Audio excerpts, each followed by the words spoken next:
திருவண்டிப்பாளையம் விநாயகர் கோயில் தெருவு. நைட்டு மழை பெஞ்சு இருக்கும்போது சப்ளை இருக்கும்போது ஹை வோல்டேஜ் வரும்போது டிவி, ஃப்ரிட்ஜு, டியூப் லைட்டு எல்லாமே வெடிச்சிருச்சு. இது வரைக்கும் இன்னும் சப்ளை வரல. இன்ன வரைக்கும் வரல. டிரான்ஸ்ஃபார்மர் இருக்குது. அதுக்கு உட்பட்டது கிட்டத்தட்ட ஒரு 4-5 நகர் இருக்கும். விநாயகர் கோயில் தெரு, ராசி நகர், வன்னீர் வீதி, செந்தூர் கார்டன் புதுசாக ஆரம்பிச்சு. இந்த 4 நகருக்கு உட்பட்ட அந்த டிரான்ஸ்ஃபார்மர்லேருந்து வந்த மின் விநியோகம் நேற்று மழை பெஞ்சிட்டு இருக்குது. ரொம்ப ஹை வோல்டேஜ் இதில் எல்லா வீட்டோட டியூப் லைட் கொண்டு யூஸ் பண்ண பொருள் எல்லாமே ஒரு குறைஞ்சபட்சம் ஒரு வீட்டுக்கு 20,000 1 லட்ச ரூபா வரைக்கும் சாதாரணம். ஏசி வச்சுருக்க ஊரில் 1 லட்ச ரூபா வரைக்கும் சாதாரணம் எல்லாமே இதாக இருக்குது.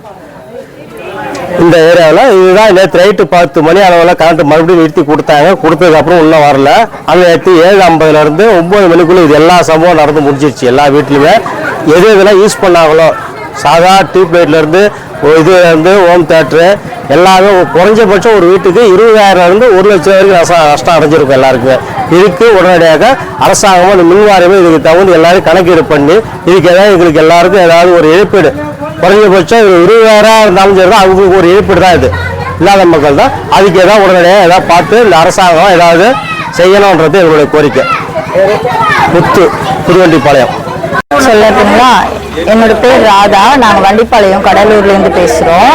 எங்கள் ஏரியாவில் நேற்று நைட்டு மழை பெஞ்சிச்சு. அதுக்கு முன்னாடி கரண்ட் நின்று வந்துச்சு. ஆனால் வீட்டில் வந்த எல்லா பொருளுமே ஏதோ டிவி, ஹோம் தேட்டரு, அந்த மோட்டர் ஓடிந்தது, ஃபேனு, லைட்டு எல்லாமே வெடிச்சிடுச்சு. கடகடன்னு ஓடிந்த பொருள் எல்லாமே வெடிச்சிடுச்சு. ஏசிலாம் சுத்தமாக ஆஃப் ஆகிடுச்சு. அப்படியே வெடிச்சு புகை மாதிரி வந்துடுச்சு. டிவியும் அப்படியே படப்படப்படன்னு வெடிச்சிடுச்சு எல்லாமே. அதே மாதிரி ஓடிந்த ஃப்ரிட்ஜு எல்லாத்துலேயும் புகை ஒரு மாதிரி சவுண்டு ஒரு மாதிரியா வீடே ஒரு மாதிரி புகை ஸ்மெல்லாக ஆகிடுச்சு. வீடு ஃபுல்லாக இந்த தெருவில் 250 வீடு இருக்கும்.